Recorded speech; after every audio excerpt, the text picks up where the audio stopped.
This is Global Mining News, available worldwide on the internet. Welcome to the Northern Miner Podcast. My name is Adrian Pocobelli, and I hope you are having a wonderful week. There is a ton going on. As usual, we have more conferences. We have huge drama in these markets, and here Bitcoin freaks out to the upside. We've been kind of calling this the whole way. It'll be interesting to see what happens. We've also been calling gold to catch up a little bit, and it hasn't really done that yet, but I'm still kind of hoping for that. Not investment advice, just a thought. But that being said, I was looking at the gold miners, and they're looking pretty cheap right now. Let me just dig them up, and then we're going to get to all these conferences that are going on. It continues. It's a lot of fun in the mining industry right now, and a lot of socializing, all things considered. Now, let's just take a look here at stock prices. Uranium stocks, if you haven't been paying attention, are really doing impressive. Cameco, $18.78, up 5% yesterday. Yeah, uranium stocks are really strong. Uranium Energy, up 10%. NextGen, up 5%. Geez, that's up $4.95 at NextGen. Let's continue on here. BHP is at $69.95. Freeport at $32.12. Like last March, that was $7.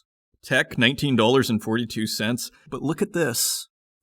Barrick, $22.46. I think, Buffett got in at like 24, or he announced at 24, and remember it went up. So gold stocks, look at that. Gold stocks, it's actually lower than when Buffett made his announcement. So that is the opportunity, not investment advice. Franco-Nevada, let's see how that's doing. Same kind of chart, Newmont, the bellwether, and same kind of chart, not quite as bad. Let's also look at dividends here. 2.65% on Newmont, pretty respectable in a zero interest rate environment. Plus you're in gold. So that's pretty smart. Barrick, 1.6% dividend, that's okay. Especially, it's only okay. When you consider how low their stock price is, that's only okay. Now, there's also B2Gold is another that is kind of well known for having kind of a generous dividend. Let's just pull up the chart here. And then we're going to get to business. But first, let's see what's going on in the markets here. So B2Gold in the Toronto market is at $6.52. I think those others were the American market, but nevertheless, everything's kind of depressed in the gold market. Same kind of chart in B2Gold. But I will point this out, 3.17% dividend. So that's interesting. So you really see an effort by some of these gold companies to keep that dividend high, particularly Newmont and B2Gold. And I'm sure there are others. So Opportunity knocks over there. So lots going on as well, again, in the conference area. We have this Invest Yukon event, which is kind of like, PDAC is right around the corner, another global mining symposium. Let me just start with this pre-PDAC Invest Yukon event. If you go to our Twitter, you'll see it. You know what I'm going to do? I'm going to pin this tweet so it gets maximum exposure, and I think that'll hopefully make our publisher happy, who is going to be moderating. Here it is. Don't miss the Invest Yukon pre-PDAC Thought Leader panel featuring Banyan Gold, Fireweed Zinc, and Rockhaven Resources, with moderation by Northern Miner Group publisher Anthony Vaccaro. And I'm going to pin this tweet right now. And on that tweet, you can also register. There is a link to register. So cool little event, pre-PDAC Thought Leadership. ESG for exploration. And I think that's an interesting little subject, isn't it? I asked this to one of our consultants that we interviewed earlier in an earlier episode. I think it was the guys at EY. And I was saying, what about these juniors?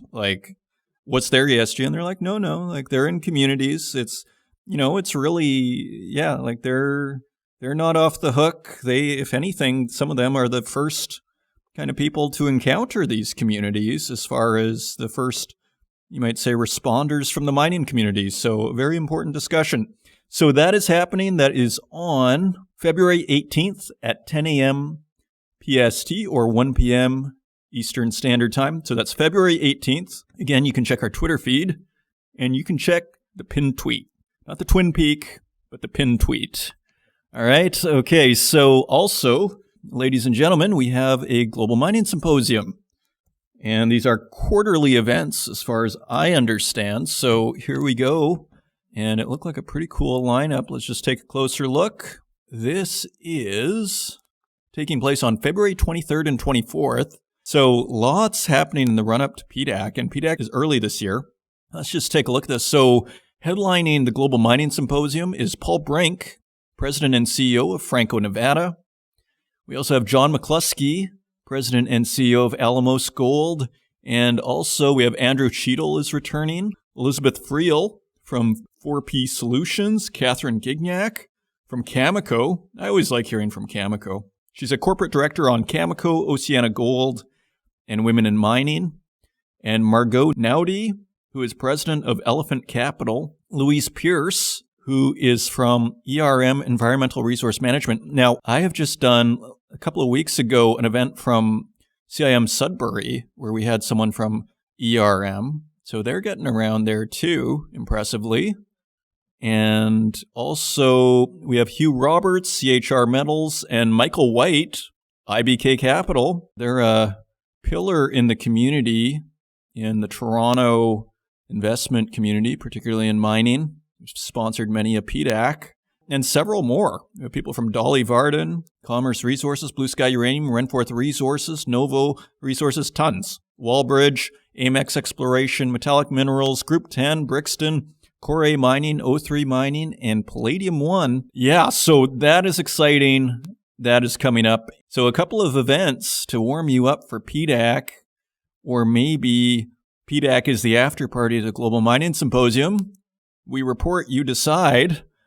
And so coming up this episode, we have Randy Smallwood from his appearance at AME Remote Roundup, and thanks to the guys at AME BC and the AME Remote Roundup who put on the conference. I thought, I kind of give the streamers a hard time, so why not give them some airplay here and just let them talk a little bit and see what they have to say. So we have Randy Smallwood's presentation on ESG and how streamers have a role to play in ESG, and they're not just simply set it and forget it investors. They are still very concerned, and it's an interesting thing, right? Because we have the investment community, which is definitely becoming more and more ESG-centric, particularly as the millennials and even Gen Z start taking over. Yeah, we're seeing a much higher priority placed on ESG, as we all know. Anybody who's listened to this podcast knows that for the last 2 years. So we're going to get a really cutting-edge commentary from one of the main streamers, Wheaton Precious Metals CEO and President Randy Smallwood. So an exciting show coming up. If you want to find us online, you can find us at northernminer.com. You can find us on Twitter at Northern Miner. You can find us on Instagram at The Northern Miner. You can find us on Facebook, LinkedIn, and YouTube, where we also host these podcasts and wherever podcasts are available, including Spotify, Stitcher, and Apple Podcasts. And with that, let's turn to the news. And turning to the website, we have Ross Beatty stepping down as chairman of Pan American Silver. And he has been involved with Pan American Silver as long as I have been associated with this industry, or as long as I've been paying attention. This is written by Northern Miner staff. Pan American Silver founder Ross Beatty will step down in May as the company's chairman and has appointed board member Gillian Winkler to replace him. Trained as a geologist, Beatty launched Pan American in 1984 and has served as its chairman since then. He was also CEO from the company's inception until 2004. And we have a quote from Mr. Beatty. Quote, "I am so proud and grateful to have worked with our wonderful and dedicated team in building this great company.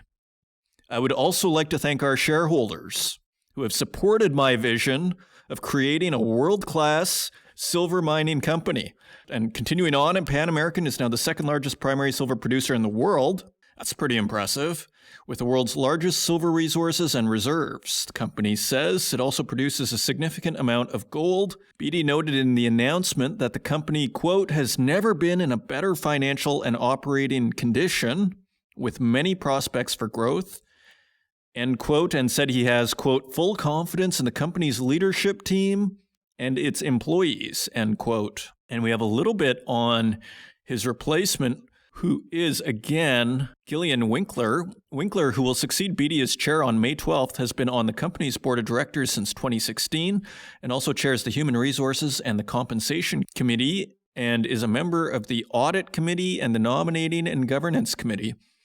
Sounds like someone who really knows how the machinery of this company works. She has also worked in the mining sector for the last 25 years, 16 of which were with BHP in London and in Vancouver. At BHP, she was involved with everything from corporate strategy and M&A to divestments, exploration, and project evaluation and development.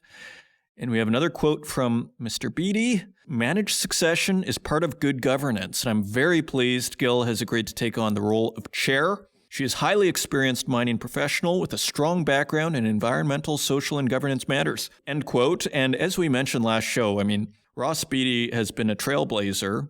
I was just looking at images of him because we're looking for images for the paper. And it was 3 years ago that we had him at the Canadian Mining Symposium in London, and where he was really, I thought, it was almost against the grain how environmental he was being, but really, in retrospect, he was ahead of the curve. Finally, he was inducted in the Canadian Mining Hall of Fame in 2018 and received the Order of Canada in 2017 and was Northern Miner Person of the Year in 2011. So, we wish Ross Beattie well. I'm sure he'll be up to other interesting things. Norilsk Nickel fined nearly $2 billion for massive fuel spill in the Arctic. And this is by Cecilia Jamasmy of mining.com.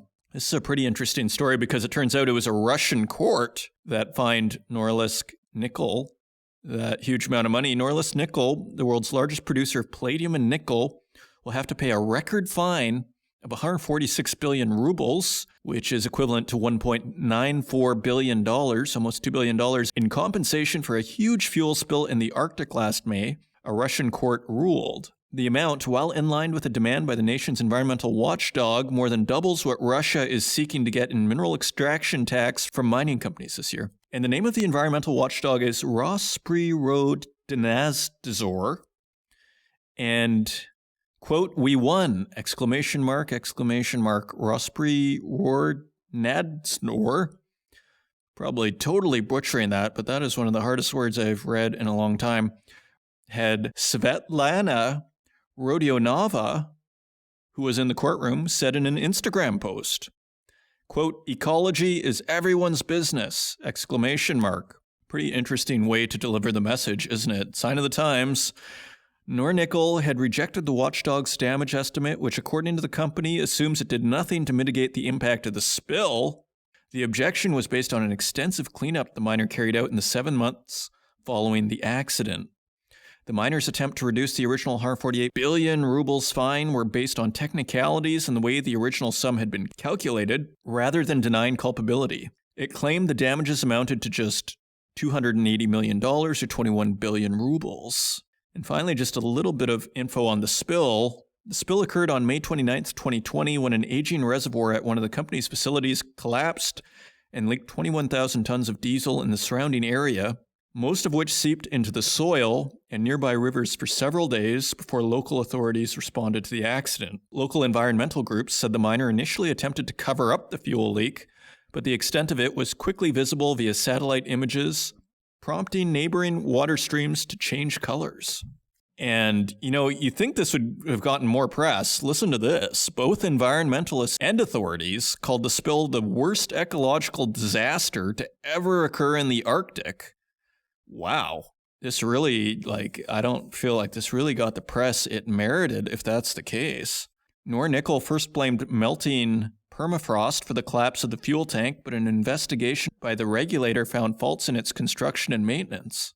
And last year, we just have a quote from Russia's ecology minister, Dmitry Kobyilkin, and he told RBK last year, quote, "The scale of the damage to Arctic waterways is unprecedented.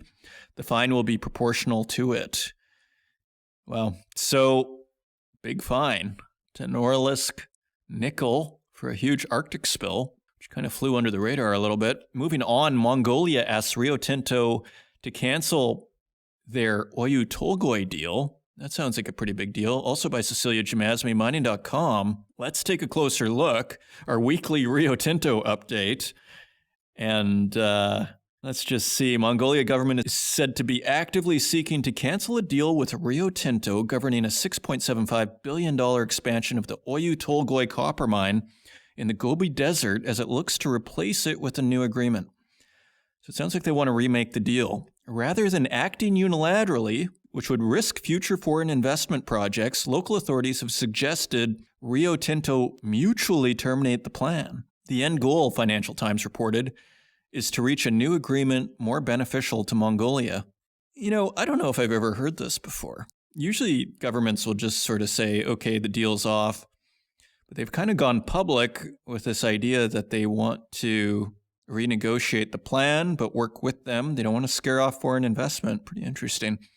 Ulaanbaatar threatened in early January to halt construction at the mine. I'm not sure who Ulaanbaatar is. To halt construction at the mine, arguing that delays and higher than expected costs had eroded the economic benefits the country had hoped for. Rio Tinto had in 2019 flagged stability risks associated with the original project design, which translated into as much as an additional $1.9 billion cost and a 30-month delay. The miner confirmed in December the new estimate for the long-awaited underground expansion, adding that production would begin in October 2022. Erdnase Oyus Tolgoi LLC, the Mongolian state-owned company that owns a third of the mine, reacted to the new timeline and budget by saying that Rio had not delivered on its 2015 promises.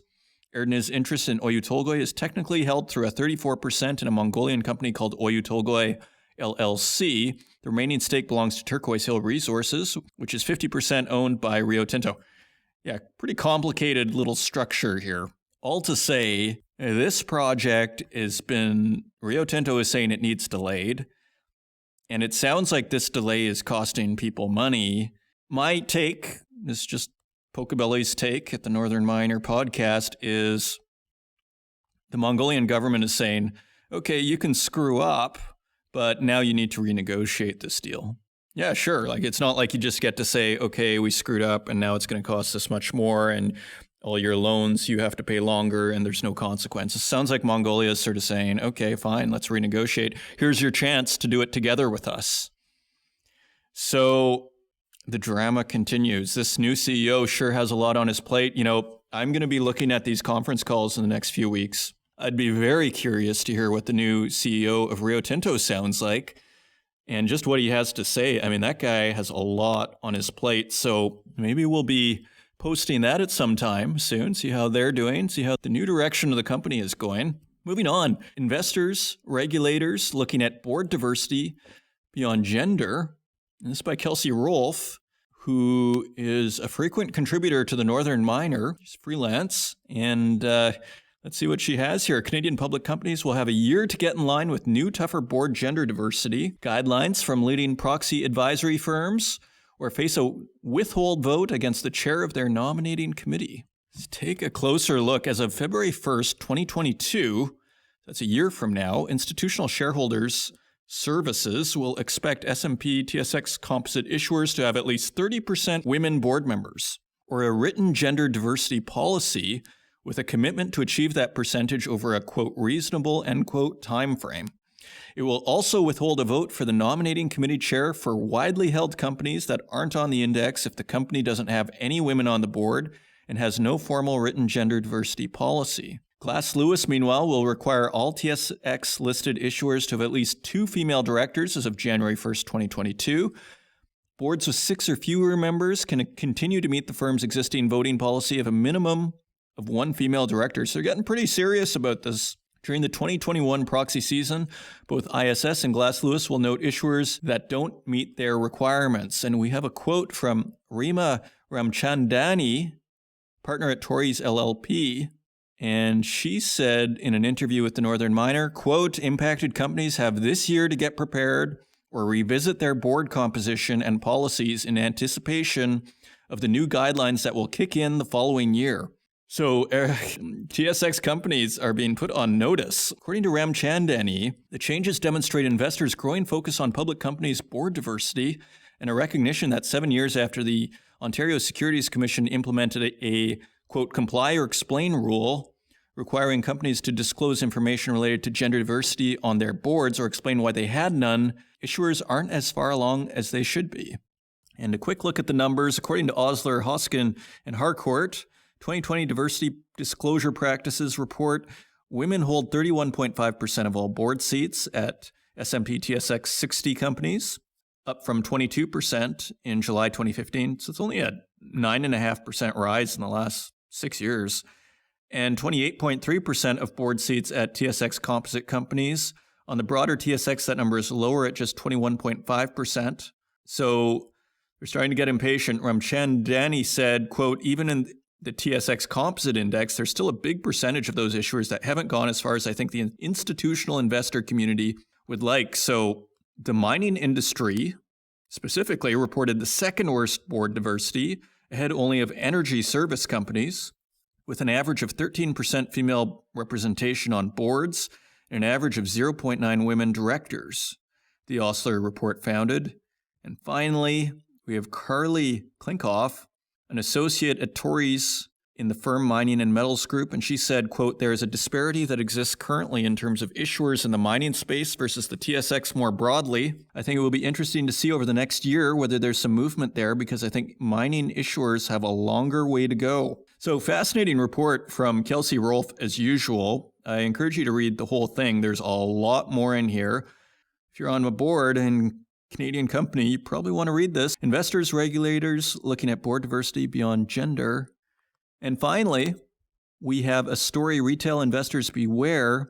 Manipulation is happening all around you, and commodities can offset your risk. This is by Russell Starr.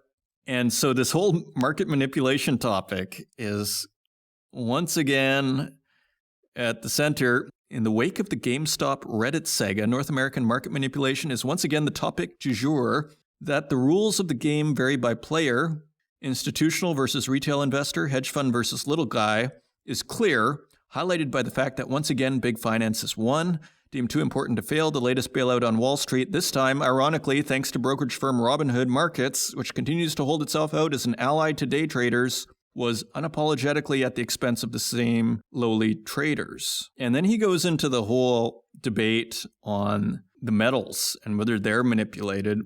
And this has been a long debate. And I mean, remember GATA, and then, of course, Jeffrey Christian takes the opposite side and basically says things are more or less in order. I heard an interview with Jeffrey Curry, another one. And yeah, it sounds pretty complicated because a lot of these short positions are balanced by long positions.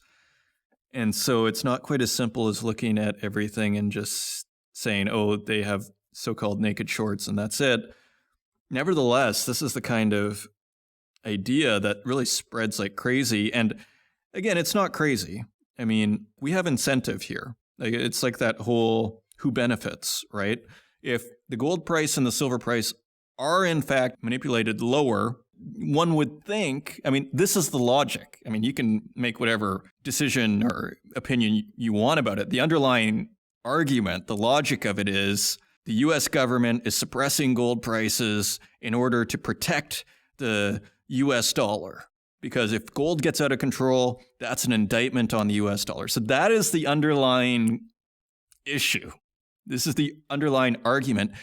And what's interesting, I think Wall Street could show all the evidence in the world. And I don't know why they don't, why don't they publish papers showing exactly how this is not happening if they have the numbers? So if Jeffrey Curry is right, if Jeffrey Christian is right, let's just put out a 2 to 3 page paper, maybe 5 to 10 page report, and let's just spell it out on February 1st, put it on the day of the Reddit thing, and let's look at all the numbers, and then maybe we can all figure this out. But right now it's a little opaque unless you're an expert in this space. And so anyways, Russell Starr goes into this whole argument, and ultimately he says buy commodities because there's a lot of manipulation going on here. And ultimately you want to own gold. And so Russell Starr is president and CEO of Trillium Gold. You can read the whole thing on northernminer.com. Retail investors beware. So those are your news stories. Now let's turn to metal prices.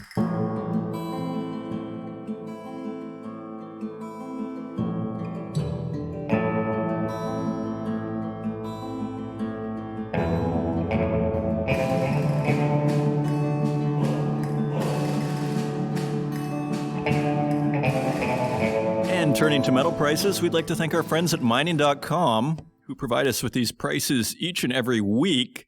If you ever want to find them for yourself, just go to mining.com/markets. And on February 9th, gold is trading at $1,843.44 per ounce. That's $4 higher than last week's quote. Silver is trading 5 cents lower at $27.61 per ounce. Platinum trades higher at $1,183.80 per ounce. That is $80 higher than last week. Palladium is trading at $2,320.50 per ounce. That is $75 higher than last week. And copper is trading up 3 cents at $3.60 per pound. Aluminum also a penny higher at 91 cents per pound. Lead also a penny higher at 92 cents per pound. Nickel trades 10 cents higher at $8.14 per pound. And tin also trades higher at $10.88 per pound. That is 15 cents higher than last week's quote. And cobalt also higher at $20.50 per pound. That is $1.74 higher than last week's quote. And finally, zinc is trading at $1.20 per pound. That is 4 cents higher than last week. And taking a broad perspective, gold and silver stay steady. Platinum seems to be maybe in a bit of a stealth bull market.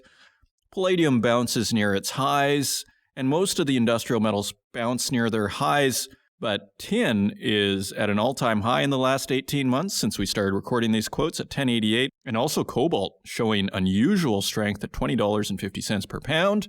And those are your metal prices. And coming up, we have Randy Smallwood, who is president and CEO of Wheaton Precious Metals. And he is one of the founders of Wheaton Precious Metals, and he's also the chair of the World Gold Council and chairman of the board for Special Olympics BC, and a member of the boards of Minerals Ed BC and Mining for Life, and previously on the board of the BC Cancer Foundation. So Randy Smallwood goes into streamers, Wheaton Precious Metals, and their relationship with ESG and their take on it. So it's a very interesting discussion. Thank you once again to AME Roundup for providing us with this audio, and we'll see you on the other side.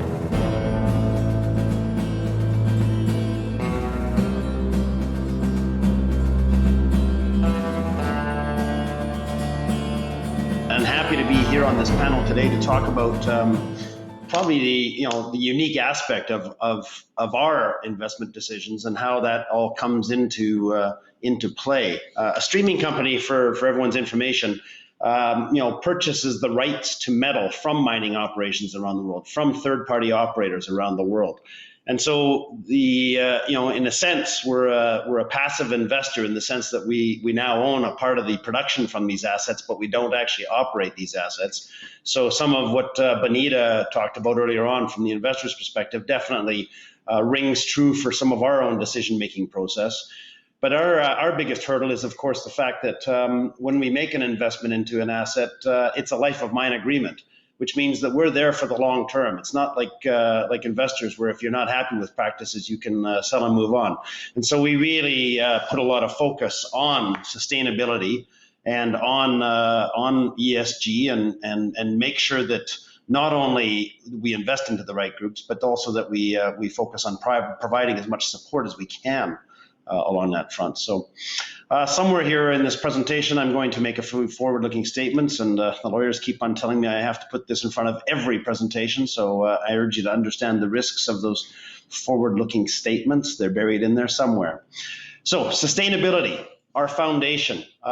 Our business is based on long-term investments, and so it's an incredibly important aspect of how we have always operated our business. It's another comment that Bonita made that resonated. I think the mining industry actually has done a very good job on this in a general sense, but our disclosure has not been up to par. And I do definitely see continued improvements in that space. Even within our own company, we've really stepped up on that front. So. But as I mentioned, sustainability, and to steal some of JJ's comments, to benefit all stakeholders.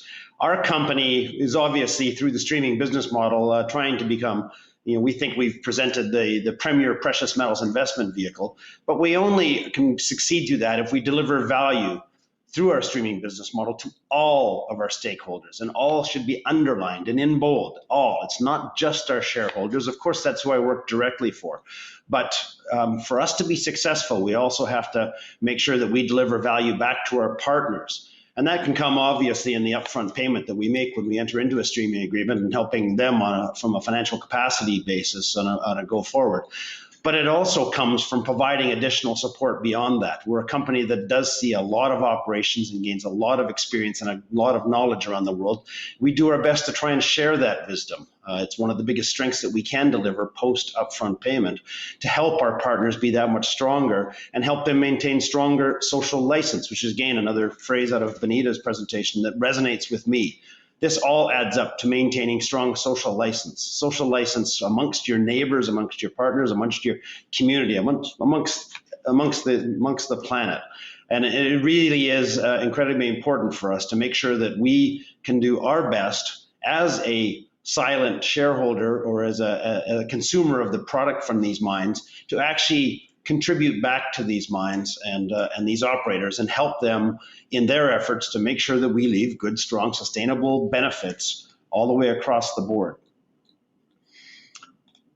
Sustainability is a core value, and it's really represented in our company through a lot of different aspects. Obviously, the due diligence at the acquisition stage, but also monitoring continuing operations. We have a policy in our company of always visiting all of the assets and trying to stay on top of what's happening there, mainly to gain knowledge, but also to share knowledge in terms of our own experience and what we've seen happening. And when we have our due diligence teams out there, we have dedicated people that are focused on the social sciences and the environmental side to make sure that everything does check the box.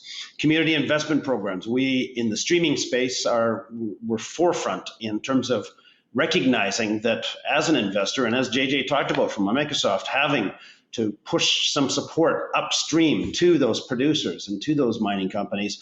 Community investment programs where we actually do provide additional support and expand the capacity of the actual mining companies to deliver continued value and sustainable benefits to the neighbors of these operations and to those other stakeholders.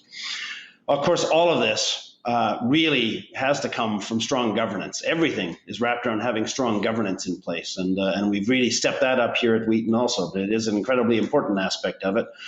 And then external and voluntary commitments, both on the corporate side and on the personal side. At Wheaton, we've long had a tradition of strongly encouraging all of our staff and all of our senior management to be involved in outside nonprofit, just to add to the world beyond our own efforts within the corporation itself. And the company, a good strong commitment on that front, commitments to the UN Global Compact, founding signatory to the Responsible Gold Mining Principles at the World Gold Council.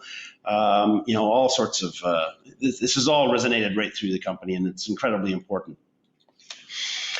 And you can see how our due diligence is focused. Really multiple aspects. All of that adds up into making an assessment in terms of how the operations are actually doing. And more importantly, not being scared of seeing if there's ways to make improvements, to suggest improvements, to share our own collective wisdom in terms of helping the industry as a whole do a better job. Very, very important for us.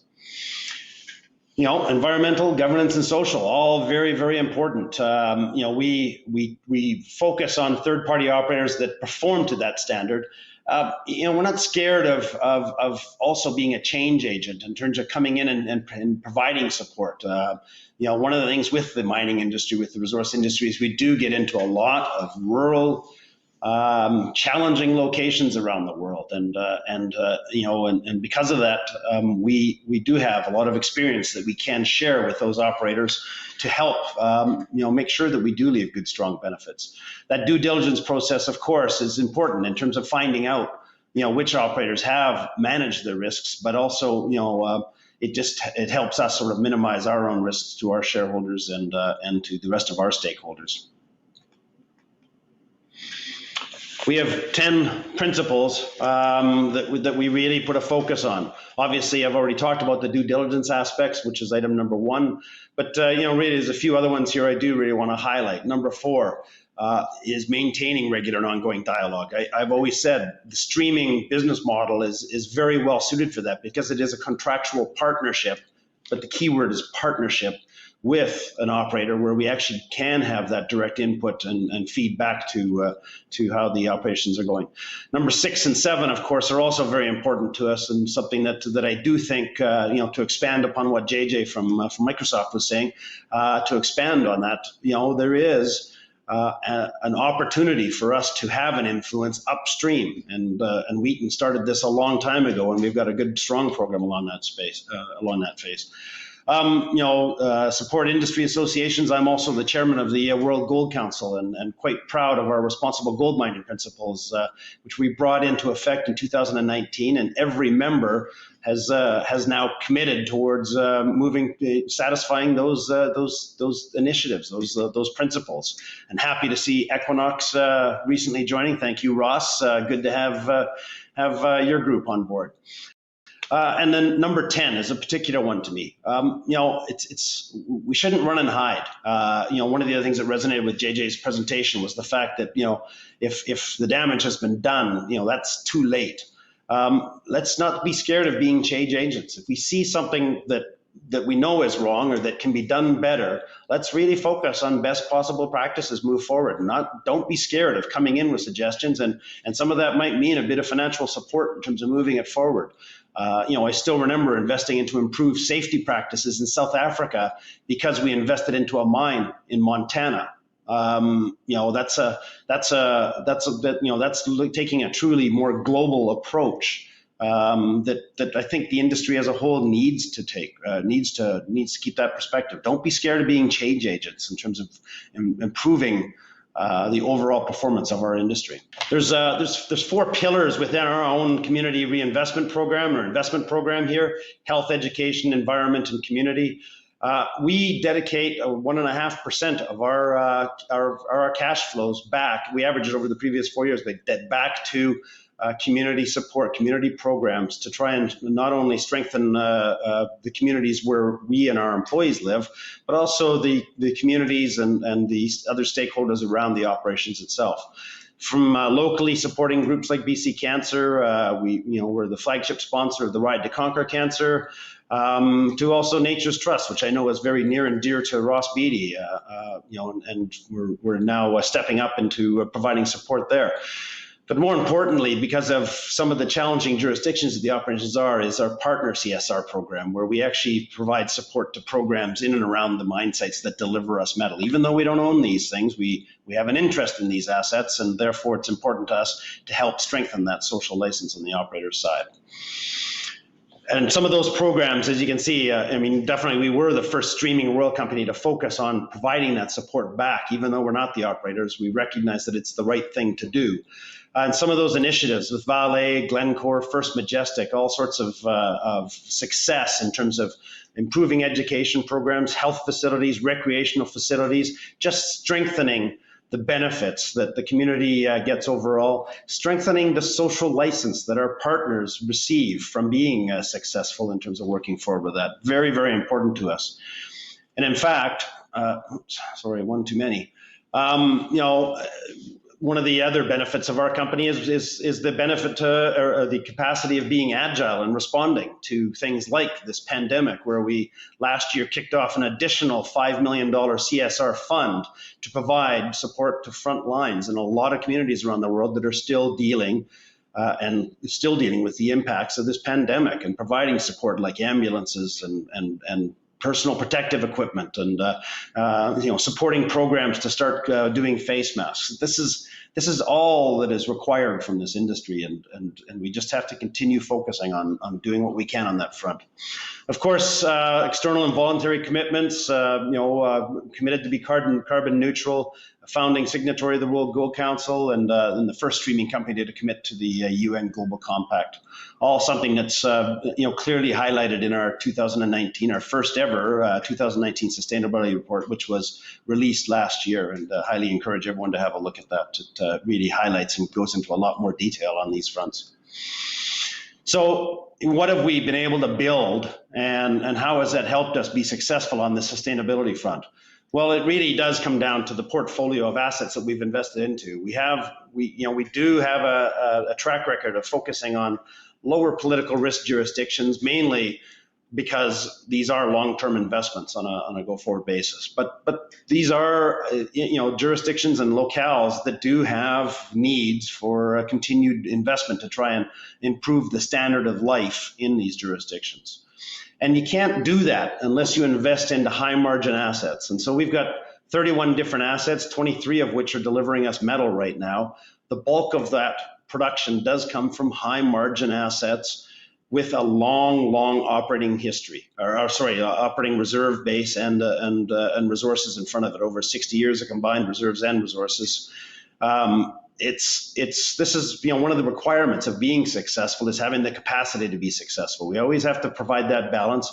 For us at Wheaton, this is one of the reasons why we do focus on high margin operations, is we know that the capacity to be able to deliver sustainable benefits is not going to be an issue. What have we done at Wheaton over the last since we created the company back in 2004? Well, we've invested $9 billion into the mining industry around the world. We have had the benefit of bringing back $7.2 billion in cash flow to date. $1.2 billion in dividends and good, strong cash flow, strong reserve and resource life. But, the last one is what I really want to highlight. Very high ratings, recognizing the efforts that we've made in the mining industry as a whole, and definitely our focus on sustainability. And I think that's sort of highlighted here. I think this is my last slide.